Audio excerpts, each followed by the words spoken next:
Buenas tardes una vez más, agradecido de todo corazón con nuestro Señor por haber manifestado su gracia para con nosotros y permitirnos llegar nuevamente hasta la intimidad de su dispositivo electrónico a través del cual podemos sintonizarnos, a través del cual podemos llegar hasta usted a través de el mundo de la Biblia.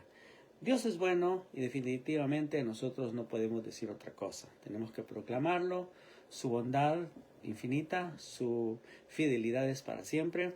Ahora nos encontramos acá en la ciudad de Glendale, en California, en la costa oeste de los Estados Unidos. Y desde acá estamos transmitiendo para usted nuestro programa El Mundo de la Biblia y dándole continuidad al tema de el accionar del Espíritu Santo en la vida del creyente y el subtema que se le llama que le llamamos los dones espirituales. Y dentro de los dones espirituales vimos que los habíamos clasificado en tres grupos para una mejor comprensión, para una facilidad en su estudio. Y entonces vimos que el primer grupo se le conoce como los dones de revelación. Y dijimos que tenemos palabra de sabiduría. Estoy leyendo el libro que se llama Manual de la Práctica Cristiana, el cual el Señor me permitió a mí escribir, y que son los temas que hemos enseñado durante más de 30 años de ministerio, más de 30 años que tenemos de servir al Señor en el área del estudio bíblico y de la enseñanza, o del compartir. Yo digo compartir lo que aprendemos de la palabra de Dios, porque no podemos considerarnos muy maestros, algunos de nosotros, sino que debemos de considerarnos siempre sencillamente como estudiantes de la Biblia. Y como estudiantes de la Biblia tenemos el privilegio de compartir con usted las cosas que aprendemos de la palabra de Dios, de la Biblia. Así que, palabra de sabiduría, entre los dones de revelación tenemos palabra de sabiduría, es la revelación sobrenatural por el Espíritu Santo de propósitos divinos. Es la declaración sobrenatural de la mente y voluntad de Dios. ¿Qué es lo que Dios está pensando? La palabra de sabiduría entonces nos muestra qué es lo que Dios está pensando, qué es lo que Dios quiere hacer. Revela propósitos e instrucciones de Dios para los hombres, y que son conocimientos que van a traer una revelación del futuro. Y vamos a ver, por ejemplo, la palabra de sabiduría puede ser manifestada de diferentes maneras. Puede ser a través de la voz de Dios, puede ser a través de un sueño, puede ser a través de una visión, o puede ser a través de una palabra profética, a través de la profecía. Hemos tenido muchos ejemplos acerca de esto en la Escritura, y ya lo mencionamos la semana pasada. Pero ahora quiero continuar con el otro, que es el que se llama palabra de ciencia. Quiero hacer diferencia en esto, porque la palabra de sabiduría es la revelación sobrenatural de propósitos divinos, es la declaración de la mente y voluntad de Dios, y revela los propósitos de Dios generalmente para el futuro. O sea, revela el conocimiento de eventos futuros. En el caso de la palabra de ciencia, es una revelación de sucesos pasados o presentes. O sea, la palabra de sabiduría va al futuro, y la palabra de ciencia, que es conocimiento de eventos pasados o de eventos presentes, fuera de nuestro conocimiento natural. O sea, no es que andamos investigando la vida de las personas, o es que andamos tampoco ahí como hurgando, ¿verdad? ¿Qué es lo que este hizo? ¿Qué es lo que aquel hizo para venir y luego ir y profetizar? No, eso es una revelación sobrenatural. Este don se manifiesta para revelar acontecimientos del pasado al presente. Y un ejemplo de esto lo encontramos en Juan 4, versículos 16 al 18, cuando el Señor Jesús habla con la samaritana y le dice que 5 maridos has tenido, y con el que vives ahora no es tuyo. Entonces el Señor le está revelando algo de su pasado, y le está trayendo a relucir al presente. algo del pasado de la mujer samaritana. Entonces, en el pasado de la mujer, un pasado falto de afecto, un pasado falto de paternidad, y que la había llevado a ir de una experiencia en otra a través de diferentes hombres, de tal manera que el que tenía ahora no era de ella. Así que esos dos aspectos de la palabra de sabiduría y de la palabra de ciencia. No me voy a detener mucho en eso porque quiero entrar a este tercero, que es el discernimiento de espíritus. Aquí es donde me voy a detener, porque aquí es donde vamos a hacer énfasis en los dos anteriores y también en uno de los más importantes dones espirituales que deberían de estar operando en medio de la congregación. Ya lo dijimos anteriormente, que los dones no son de uso privativo.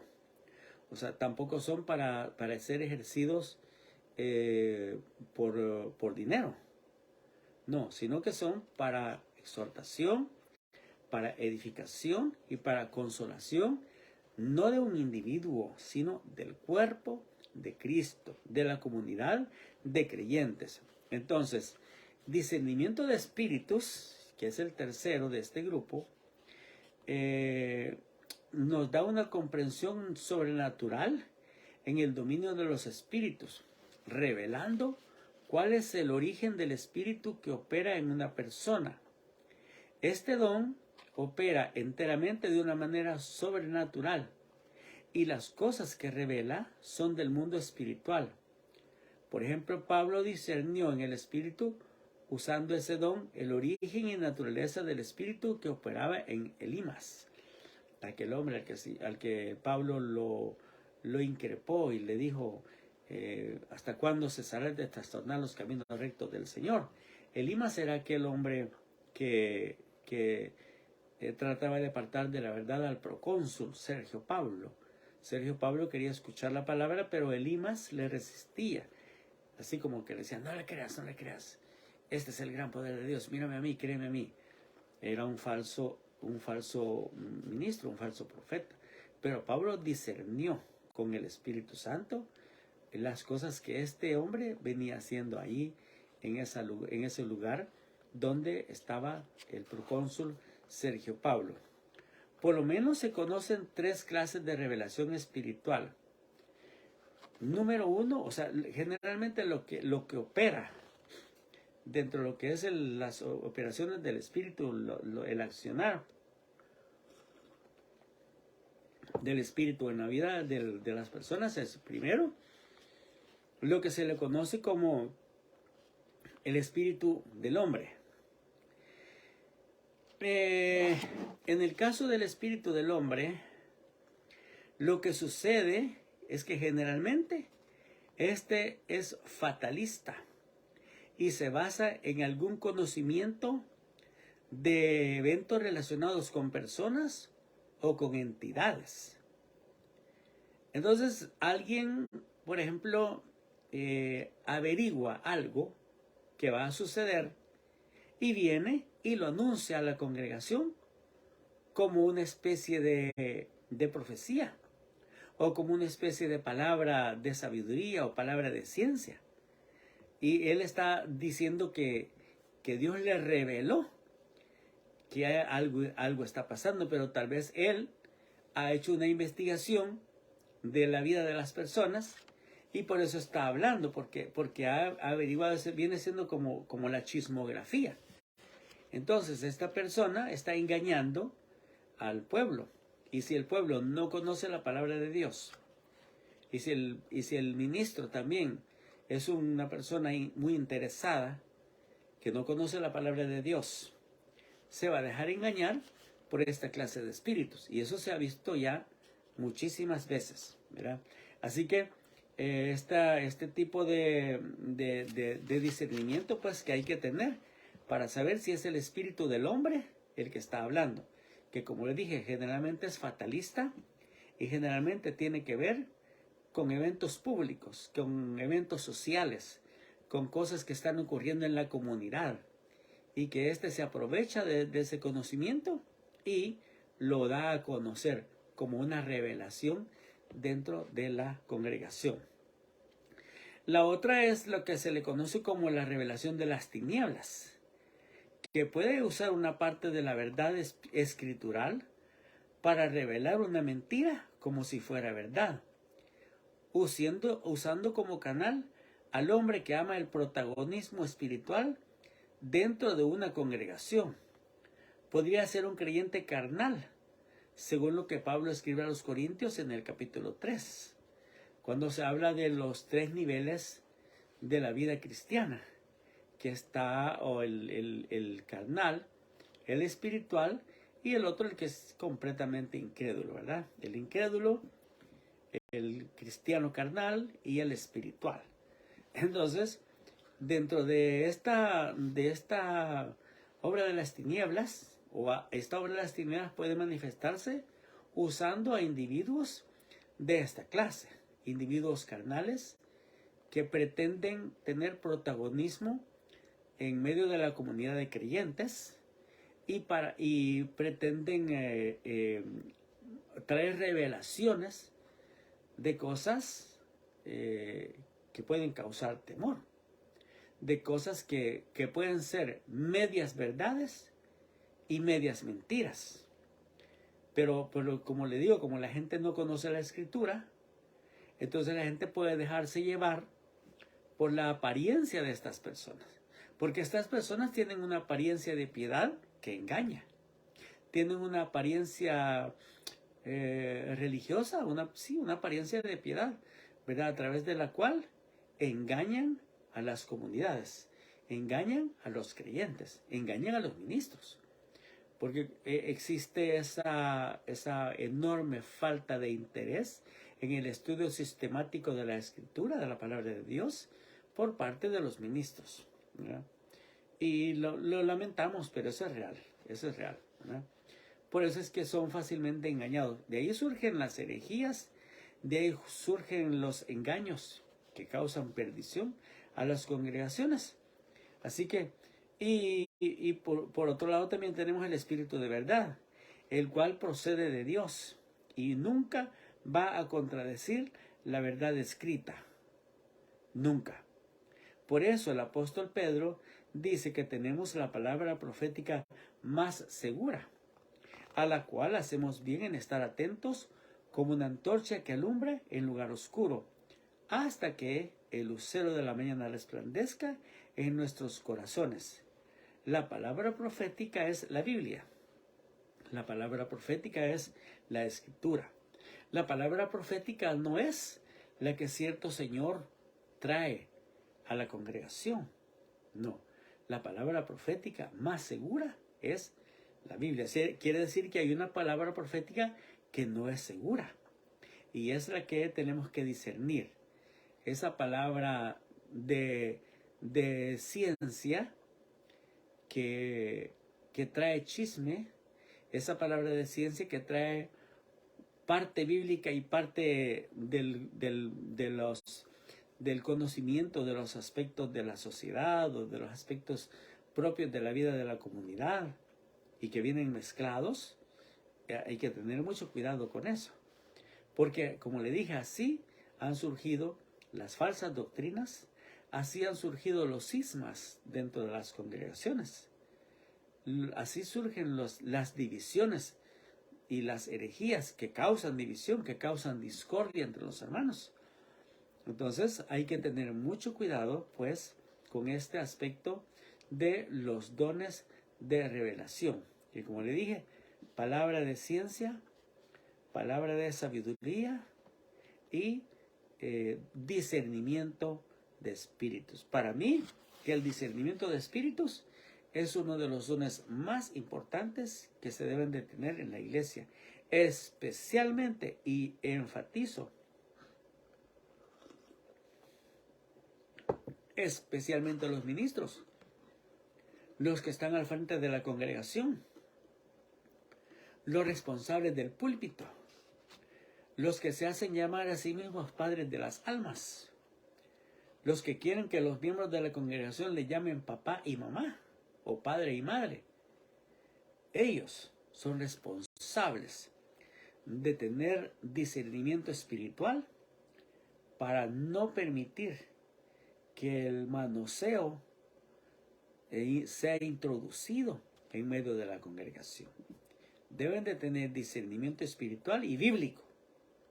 Yo digo que deben de tener los dos, porque vamos a conversar también acerca de esos versículos que a veces son muy controversiales, pero que los hermanos no los examinan, y aparte de eso también no estudian el contexto histórico, gramático, el momento en el cual esa palabra fue escrita, y solo toman la palabra y la hablan a la congregación y lo dan por hecho, lo convierten hasta en un dogma de fe dentro de la congregación. En este asunto del discernimiento de espíritus, yo a esto también le añado el discernimiento escritural. Amigos, ministros, pastores, hermanos que se congregan en algún lugar, usted debe de tener discernimiento escritural, porque hay algunos versículos de la Biblia que se están usando de manera errónea, aplicándoselos a las congregaciones. Como ese versículo que conversaba con un amigo esta semana, ese versículo que dice, diga el débil, fuerte soy, que hasta un canto hay. Ese versículo es una burla de Dios hacia sus enemigos. Fíjese bien, porque los enemigos están hablando de armarse en contra del pueblo de Dios. Y entonces el Señor les habla y les dice, vaya, ahora pues, ármense, levántense naciones, junten sus armas, vengan y diga el débil, fuerte soy. Y es porque el Señor va a trastornarlos. Pero los que componen la música no disciernen, y los pastores tampoco. Y todos están cantando ahí, diga el débil, fuerte soy. Y hasta le agregaron, ahora ya dicen, diga el rico, diga el pobre, rico soy. Y el otro dice, diga el triste, alegre estoy. Y lo convierten en un estribillo. Y entonces la gente no sabe, los ministros no disciernen, los cantantes solo están haciendo el negocio.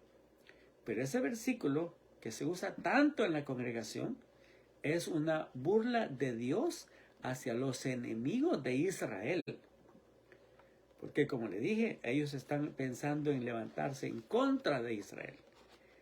Y entonces el Señor dice, despierten naciones, júntense para la batalla, prepárense, alisten la espada, el pavés y todo, y diga el débil, fuerte soy. Y el Señor va a trastornar la fuerza en la cual ellos confían. Entonces ahora los hermanos están gritando en la congregación y danzando, diciendo, diga el débil, no, fuerte soy. Diga el débil, fuerte soy. Diga el pobre, rico soy. Diga el triste, alegre soy. Diga el no sé quién. Pero hermano, por favor, hay que discernir. Hay que discernir el espíritu y hay que discernir también la escritura. El otro versículo también, y lo doy gracias a mi amigo, que estuvimos tratando ese detalle esta semana, y como hoy estamos hablando acerca del discernimiento de espíritu, yo le agrego a este discernimiento de espíritu el discernimiento escritural, como le dije. ¿Por qué? Porque el apóstol Pedro dice que ninguna escritura, que ninguna profecía es de interpretación privada, sino que los santos hombres de Dios hablaron siendo inspirados por el Espíritu de Dios. Y dice, tenemos la palabra profética más segura, a la cual hacéis bien en estar atentos a la palabra profética más segura. Quiere decir que hay una palabra profética que no es segura, la de los falsos, la de los comerciantes, la de los traficantes de nuevas revelaciones, como les llamo yo. Entonces usted debe ser una persona sencilla, que se deja guiar por la palabra de Dios, nada más por la escritura, por la Biblia. Discernir la escritura y discernir los espíritus es básico en este momento de la historia de la iglesia en el cual estamos viviendo. El otro versículo que también se usa bastante para causar miedo a la congregación es ese que dice, el que perseverare hasta el fin será salvo. cuando ese versículo no tiene nada que ver con la iglesia.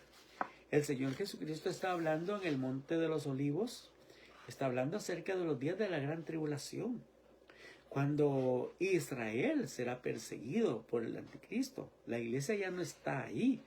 En los días de la gran tribulación la iglesia ya se fue. La iglesia ya no está. Entonces, cuando habla de que el que persevera hasta el fin será salvo, está hablando de la nación de Israel, de la nación judía, ellos. Lea bien el contexto en Mateo y en Lucas. Léalo bien, ahí está. Creo que en Marcos, también Marcos 14 o 13, también habla acerca de eso. Y se va a dar cuenta a qué se refiere cuando dice, el que persevere hasta el fin será salvo. Entonces, por favor, trate de discernir, trate de entender, trate de tener claridad en la escritura, en lo que está escrito en la palabra de Dios.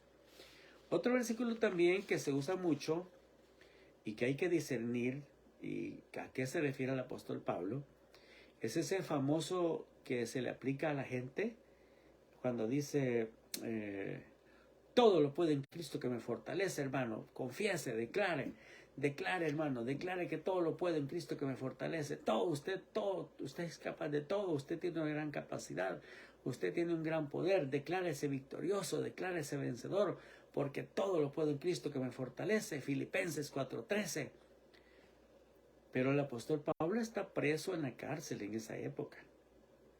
Está preso.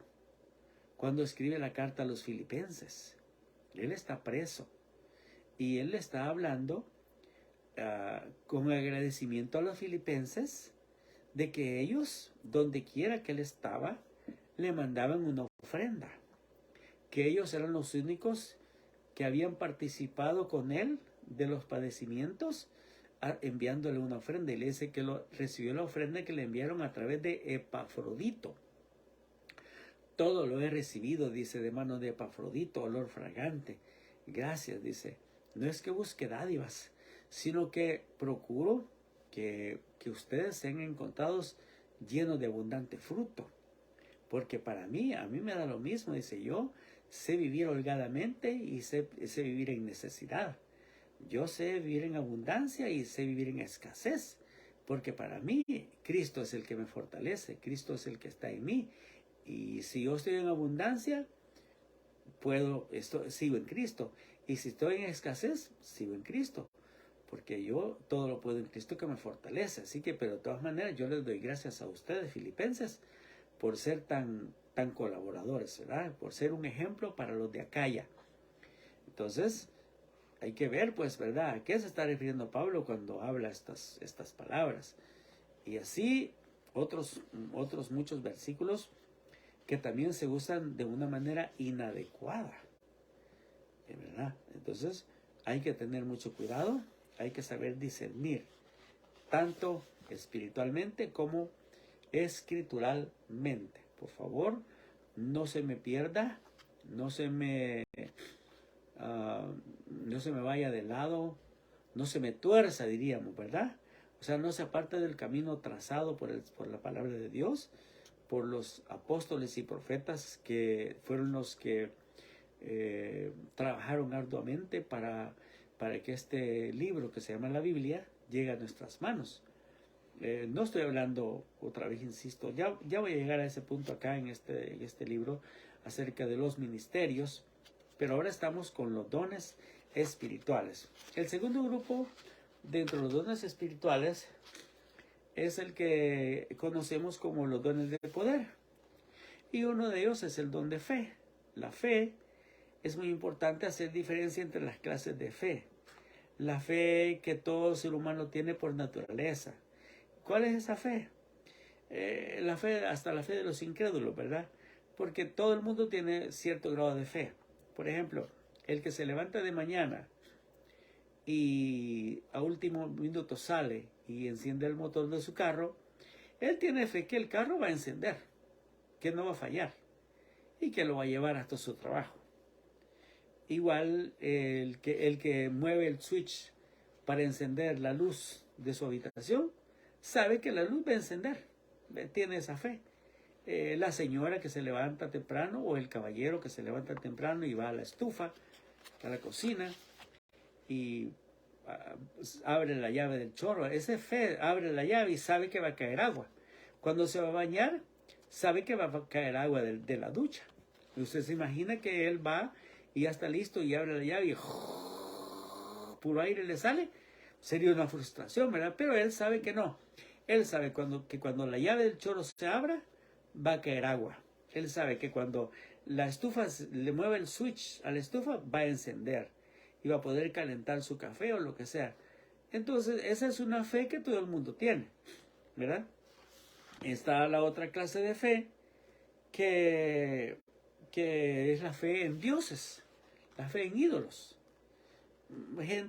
Hasta gente cristiana, fíjense, andan cargando ahí en su carro cositas que uno mira y dice, hermano, la cosa que anda cargando aquí.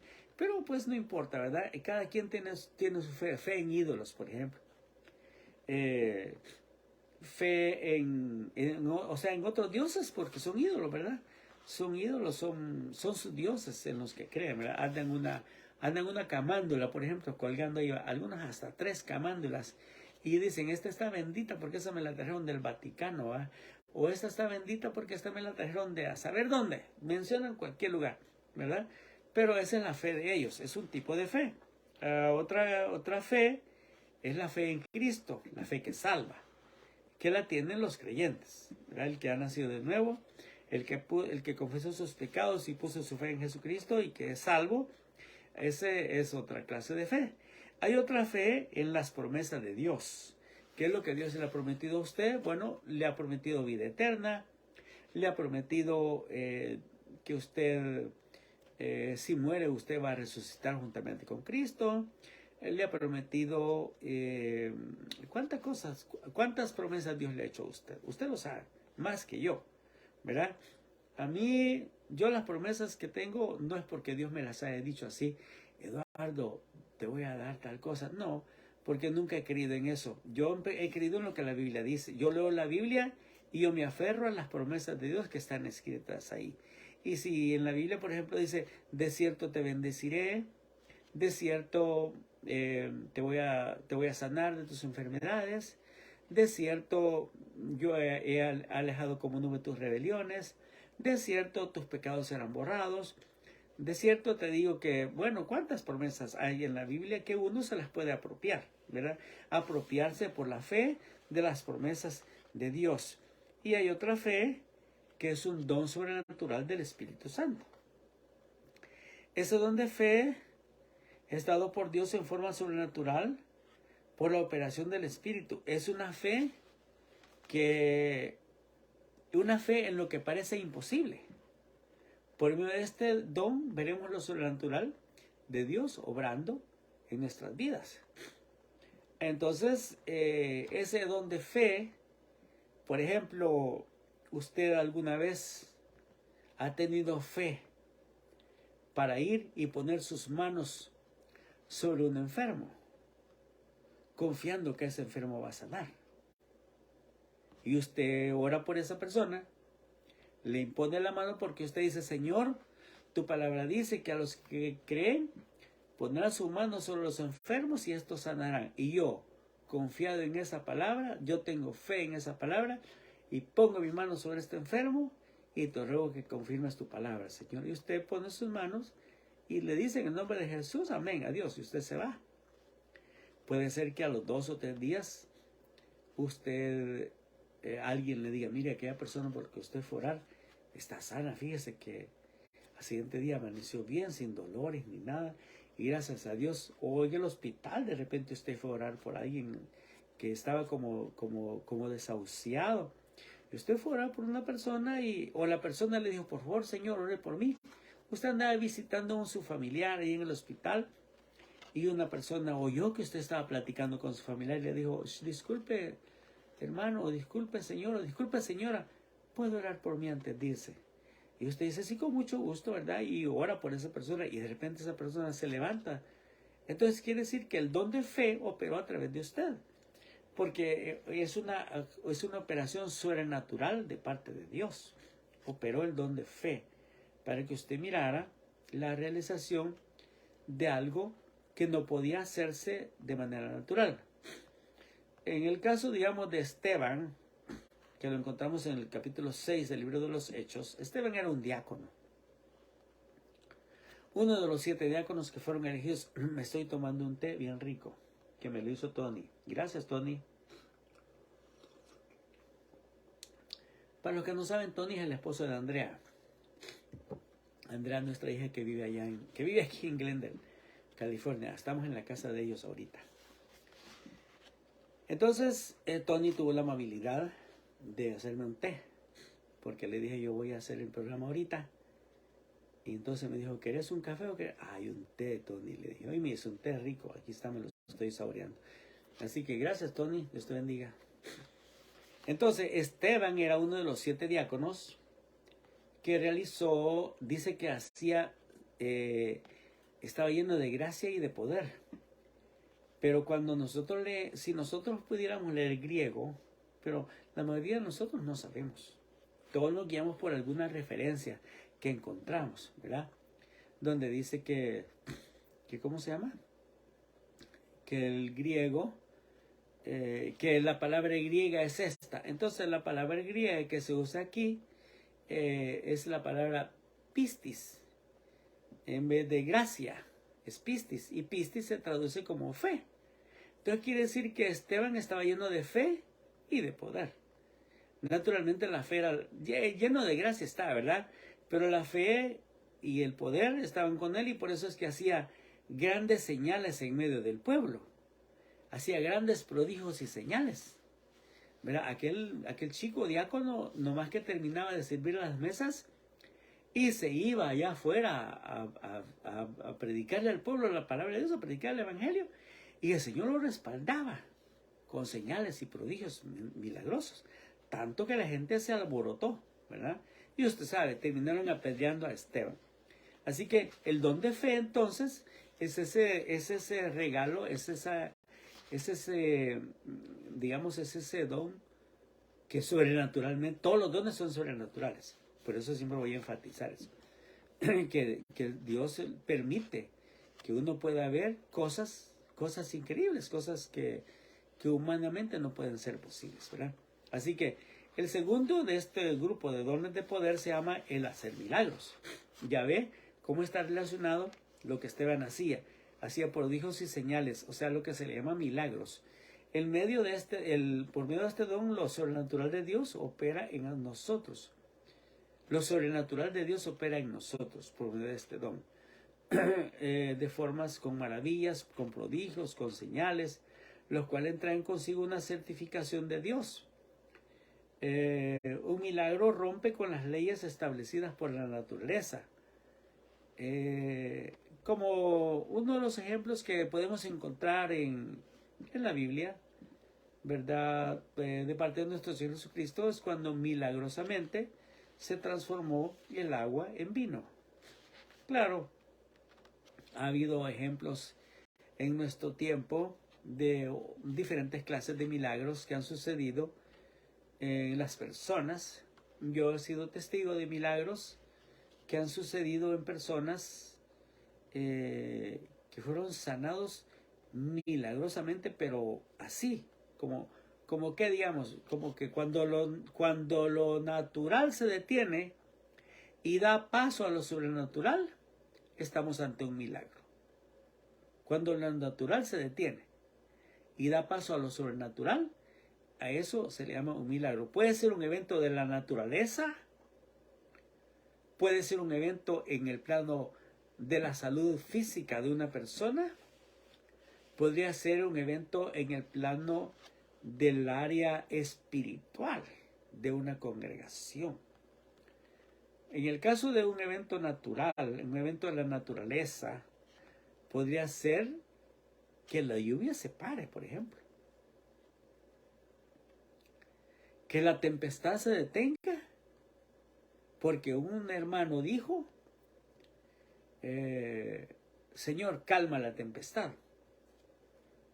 con una tempestad, el ministerio de ese meteorología, ¿cómo le llaman? El que hace el que habla del clima. Dice que viene una gran tempestad y que va a destruir o que va a arrasar o que va a hacer cuanta cosa terrible en una población. Y de repente esa población ora y hay un hombre que dice, tengan calma, el Señor está con nosotros, el Señor es nuestro escudo. Y la tempestad no tocará esta comunidad. Y de repente el meteorológico empieza a decir que no entienden por qué. La tempestad de repente se detuvo y empezó a amainar y se fue para el mar. Y la población indefensa que se encontraba ahí no sufrió daño alguno. Eso es un milagro. Porque ¿qué es lo que operó ahí? Un don de poder. Lo natural era que la tormenta siguiera arrasando y destruyera todo, porque así venía.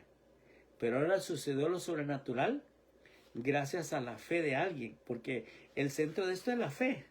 Porque para los milagros se necesita la fe de alguien. La fe de alguien o la fe de algunos, ¿verdad? Así que, como en el caso de Esteban, como le dijo que él, la gracia de Dios, el poder de Dios, la fe, estaba en él, hacía grandes señales y milagros entre el pueblo. Así que la fe. Ahora, cuando viene en el caso de los dones de sanidades, que es el tercero de estos dones, este don se manifiesta con el propósito claro y específico de traer sanidad corporal. Este se habla de sanidad física. Podríamos incluir la sanidad del alma también, pero eso lo vamos a tocar en otro momento, porque tenemos una conversación acerca de ese aspecto del alma, ¿verdad? Que es sanado cuando el Señor Jesucristo viene, pero vamos a ampliar eso más adelante. Pero en este caso de los dones de sanidad se habla más que todo del aspecto físico, de la sanidad física, que está incluida en el plan de salvación. Entonces, el sanar enfermos lo vemos repetidamente a través de los 4 evangelios y el libro de los Hechos de los Apóstoles.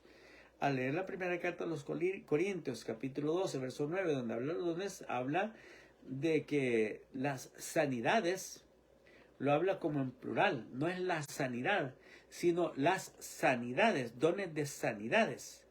Entonces quiere decir de que dentro de los dones de sanidades puede existir tanto el don de sanidad física como el don de sanidad del alma.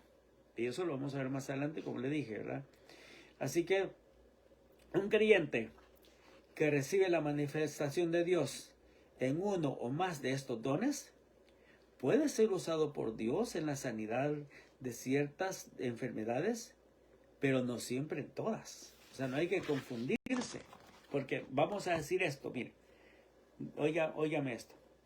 Por ejemplo, el apóstol Pablo tenía diversos dones. Si él enseña acerca de los dones es porque algunos dones operaban a través de él. No sabemos si los 9, ¿verdad?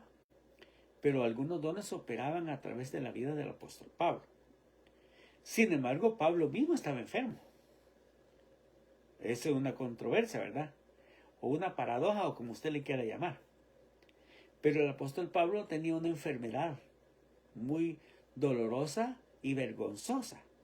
¿Por qué era vergonzosa? Porque le hacía andar todo el tiempo como con los ojos hinchados. Tenía una apariencia desagradable. Aparte de que era bajito y calvo, su apariencia del rostro era desagradable porque tenía una enfermedad de los ojos. Tenía una especie de glaucoma. Y él, cuando llegó el área de Galacia y todo eso, él iba buscando un medicamento que se produce ahí, que es un ungüento que servía para los ojos. Por eso Pablo les escribe, mirad con cuán grandes letras os escribo, porque él era medio así, no escribía bien. Y aparte de eso, él dice, cuando llegué a ustedes me recibieron como un ángel de Dios. Quisieron sacarse hasta los ojos para dármelos, porque él le tenía ese problema. Y cuando escribió a los filipenses, él dice, mira, yo ya le he pedido al Señor que me sane esta enfermedad, pero el Señor 3 veces, a los Corintios, 3 veces me ha dicho, bástate mi gracia porque en tu debilidad mi poder se perfecciona. Entonces quiere decir que la enfermedad de Pablo no tenía cura, aparentemente, aunque no murió de eso, ¿verdad? Ya sabemos de qué murió. Pero una persona puede tener en sí mismo la manifestación de dones para bendición de otros, pero él mismo estar enfermo. Esa es una paradoja de la vida cristiana, ¿verdad? Y no la podemos negar porque es bíblica también. Y también en nuestra experiencia habrá sucedido, ¿verdad? Que nosotros mismos estamos enfermos y oramos por otros enfermos que son sanados, pero nosotros no. Es porque el Señor quiere mantenernos a nosotros en un punto de equilibrio para que no nos hagamos arrogantes, para que no nos volvamos así como que somos los niños bonitos, los intocables, los favoritos. Eso es carnal, hermano. Eso de creerse uno el hijo favorito, o el apóstol favorito, o el niño favorito, o el hijo favorito de Dios, ese es carnal. Ese es el narcisismo ministerial, el que le hace creer que el hombre se crea que él es muy, muy guapo, que él es muy, y que Dios, que él tiene cuello con Dios. No, eso es carnalidad. No vamos a decir que el Señor reprenda al otro ni nada, porque eso no es ni diabólico, eso es de la carne, ese es el narcisismo, es un asunto de la carne, ¿verdad? Y eso existe, el narcisismo ministerial, que le hace creer al hombre de Dios, al ministro de Dios, que él es intocable. Eso es malo, eso no debe ser. Y entonces Dios a veces lo que hace es que nos humilla, nos quebranta, nos hace morder el polvo, ¿verdad? Para que nos enteremos de que aquí toda la gloria es para Él. En la próxima semana, si el Señor nos permite, vamos a estar hablando de los dones de inspiración, o sea, los dones de expresión, que son la profecía, el diversos géneros de lenguas y la interpretación de lenguas. Vamos a ver algunos aspectos ahí porque generalmente esos son los dones más comunes, son los que más se ven. Y por eso me voy a detener más en esos tres la otra semana, si el Señor nos permite. La otra semana ya estaremos de nuestra casa allá en Gainesville transmitiendo. Ahora, como le digo, desde Glendale, bendiciones para todos. Que ustedes se cuiden mucho. Que Dios le bendiga. Gracias por estar en nuestra sintonía. En cualquier lugar del mundo y a cualquier hora en que nos sintonice. Bendiciones para todos mis face y amigos alrededor del mundo. Nuestra oración al Señor siempre. Que Dios le guarde a usted y a su familia. No le falte nada de lo que Dios, de la misericordia de Dios para usted. Bendiciones para todos. Adiós.